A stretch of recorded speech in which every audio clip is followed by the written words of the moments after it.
بعض مسجدوں میں آپ نے دیکھا ہوگا کہ صف کی جگہ پر فوم بچھے ہوتے ہیں جو آپ اسکرین پر دیکھ رہے ہیں۔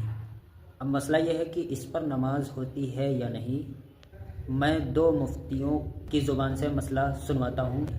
ایک مفتی عبدالواحد قریشی ہیں، دوسرے مفتی شبیر حنفی ہیں۔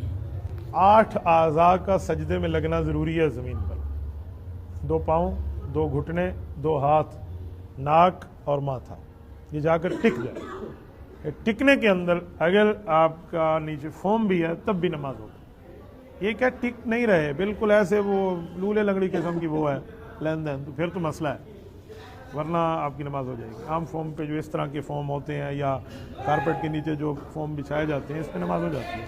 وہ فوم ہے جو بالکل اتنی لوز قسم کی ہو کہ اس پر سر ٹک ہی نہ سکے، تو پھر اور بات۔ اس حوالے سے یہ سمجھ لیں کہ سجدہ کرتے وقت اگر آپ کا سر اور آپ کی پیشانی اس فوم پر یا اس موٹے گدے پر ٹک جاتی ہے اور ایسے ٹکتی ہے کہ آپ کو زمین کی جو موٹائی ہے، زمین کی جو سختی ہے وہ آپ کو محسوس ہوتی ہے، تو پھر ایسی جگہ پر سجدہ کرنا جائز ہے اور اس طرح آپ کی نماز ہو جائے گی۔